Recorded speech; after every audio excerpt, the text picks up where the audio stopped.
కావలి జనసేన పార్టీలో 3 గ్రూపులు ఉండడం మంచి పద్ధతి కాదని కావలి ఎమ్మెల్యే దగ్గుమాటి వెంకటకృష్ణారెడ్డి పేర్కొన్నారు. సోమవారం సినీ హీరో, రాష్ట్ర ఉప ముఖ్యమంత్రి పవన్ కళ్యాణ్ జన్మదిన వేడుకల్లో ఆయన ఉదయగిరి బ్రిడ్జ్ సెంటర్లో పాల్గొనడం జరిగింది.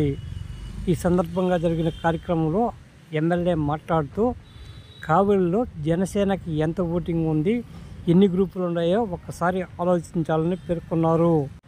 కావలిలో తెలుగుదేశం పార్టీ ఓట్ బ్యాంక్ ఎంతో తెలుసని, కానీ అందరూ ఐక్యంగా ఉన్నారని, ఈ విషయాన్ని గుర్తుంచుకోవాల్సిన బాధ్యత జనసేన నేతలపై ఉందన్నారు. ఇన్ని గ్రూపుల వల్ల తాను ఎవరికి పనిచేయాలో చెప్పాలని వారిని సూటిగా ప్రశ్నించారు. వచ్చే పవన్ కళ్యాణ్ పుట్టినరోజు నాటికి గ్రూపులన్నీ ఒకటి కావాలని ఈ సందర్భంగా ఎమ్మెల్యే పేర్కొన్నారు. పవన్ కళ్యాణ్ చూసి ఎక్కడ తగ్గాలో ఎక్కడ నెగ్గాలో తెలుసుకోవాల్సిన బాధ్యత జన సైనికులపై ఉందని ఈ సందర్భంగా వారికి చురకలు అంటించారు.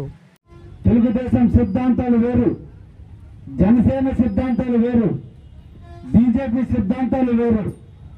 కానీ నడిచే నడక ఈరోజు ముగ్గురు ఒకటై ఫ్రంట్గా ఏర్పడి ఒకే తాటి మీద చంద్రబాబు గారి నాయకత్వంలో అందరూ కూడా పనిచేస్తున్నారు. ఇక్కడ జన సైనికులు కూడా చెబుతున్నా, అభిప్రాయ భేదాలుంటే రోడ్డు మీదకి తీసుకురావడం కాదు. ఇక్కడ మీ పార్టీ నాయకుడు ఒక అధినేతను ఇక్కడ పెట్టున్నాడు. ఇబ్బందులు ఉన్న వ్యక్తిగతం అన్న వ్యక్తిగతం కాదు, జనసేన కోసం మీరు పనిచేస్తున్నారు. మీరు పనిచేసే ప్రతి పని, మీ మెడలో వేసుకున్న ప్రతి ట్యాగు జనసేనది. మీకు గుర్తింపు వచ్చేది జనసేన వల్ల. కానీ ఇక్కడ వర్గాలు కనడం సాంప్రదాయం కాదు. ఒక్కసారి కావలిలో మా తెలుగుదేశం కార్యకర్తలు చూసి నేర్చుకోండి అని కూడా ఈ సందర్భంగా జనసేన నాయకులకు చెబుతున్నా. తెలుగుదేశానికి ఓట్ బ్యాంక్ ఎంత? మాలో అభిప్రాయ భేదాలు లేవా? కానీ ఒకే తాటి మీద నలుపుతున్నారు. క్రమశిక్షణ అంటది. ఈరోజు ఆయన పుట్టినరోజున రక్తదానం చేయడం కాదు, కేకులు కట్ చేయడం కాదు, క్రమశిక్షణకు మారిపోరుగా అందరూ కూడా కలిసి వచ్చే సంవత్సరం పవన్ కళ్యాణ్ గారి పుట్టినరోజున ఒకే జనసేన కూటమి కింద కేక్ కట్ చేయమని చెప్పి ఈ సందర్భంగా కార్యకర్తలందరినీ కూడా కోరుకుంటున్నా.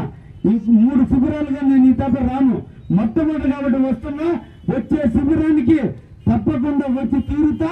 ఆ శిబిరం ఒకటే ఉండాలని మనస్సాక్షిగా మిమ్మల్ని అందరినీ కూడా ప్రాధాయపడుతున్నా.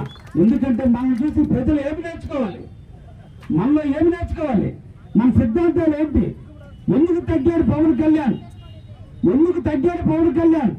రోడ్డు మీద కూర్చున్నాడు, కేసులు పెట్టించుకున్నాడు, అవమానాలు పడ్డాడు. ఎక్కడ పడ్డాడు అక్కడ లేచాడు. ఇక్కడ మీరు చిన్న అవమానానికి ఓర్చుకోవడంలా చిన్నటానికి ప్రేరణ పెడుతున్నారు, యూనియన్లు కడుతున్నారు, వర్గాలుగా వైషమ్యాలుగా విడిపోతున్నారు. ఇది ఎంతవరకు సమంజసమని కూడా ఈరోజు జనసేన నాయకులను అడుగుతున్నా. ఎవరికి చేయాలి?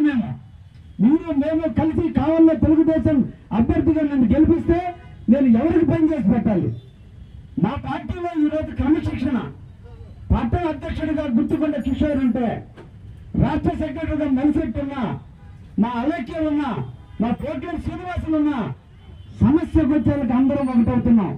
ఈరోజు పవన్ కళ్యాణ్ గారు పుట్టినరోజు జరుగుతుంటే శిబిరాలుగా విడిపోతున్నారే, ఇది ఎంతవరకు సమంజసమని కూడా ఇక్కడ ఉన్న పార్టీ పెద్దలందరినీ కూడా తెలియజేస్తూ దయించి వీటికి స్వస్తి పలకండి అని చెప్పి సందర్భంగా కూడా మిమ్మల్ని, ఇది మీ వ్యక్తిగత విషయం అయినప్పుడు కూడా మేము ఫ్రంట్ లో భాగస్వామ్యులుగా ఉన్నాం.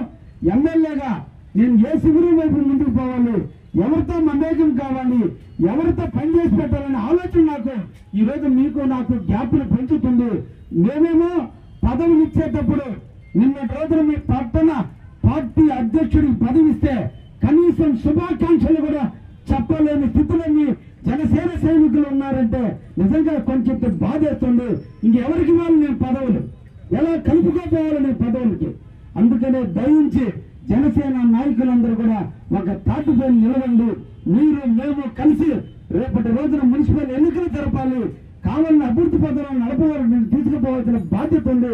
కాబట్టి దయించి శిబిరాలుగా, కులాల వారీగా, వర్గాల వారీగా, ప్రాంతాల వారీగా, రంగుల వారీగా, ఏరియా వారీగా దయించి పార్టీని చిందరబంద చేయొద్దని ఎంతో దృఢ సంకల్పంతో కుటుంబం సహకరించకపోయినా సినీ ఇండస్ట్రీ అవమానించినా ఎన్ని ఒడిదుడుకులకు మీరు నేర్చుకుని మన నాయకుడు ఎంత కఠోరమైన సాధనతో పార్టీని ముందుకు తీసుకొస్తే కావాలలో మీరు ఈ విధంగా చేయటం అంచేత బాధని దయించి నేను విమర్శన కాదు, ఇది వాస్తవాన్ని మీకు గుర్తు చేస్తున్నాను కూడా ఈ సందర్భంగా మీకు తెలియజేస్తూ మనందరం కూడా కలిసి కావాల అభివృద్ధికి కృషి చేద్దామని చెప్పి ఈ సందర్భంగా మిమ్మల్ని అందరం కూడా కలిసి రమ్మని కోరుకుంటూ ఈ అవకాశం ఇచ్చినందుకు ధన్యవాదాలు తెలియజేస్తే మరొక్కసారి పవన్ గారి పుట్టినరోజు అందరికీ కూడా శుభాకాంక్షలు. ఈ దేశానికి రాష్ట్రానికి నాయకత్వమైనటువంటి లక్షణాలున్న పవన్ కళ్యాణ్ గారి పుట్టినరోజున కేకు కట్ చేసే భాగ్యం నాకు దక్కినందుకు ముఖ్యంగా పవన్ కళ్యాణ్ గారికి wish happy birthday Pawan Kalyan garu, happy birthday Pawan Kalyan garu, happy birthday Pawan Kalyan గారు. మీ స్ఫూర్తి, మీ ధైర్యం మా కావలి కార్యకర్తలందరూ కూడా ఉండాలని మనసారా కోరుకుంటూ థ్యాంక్ యూ.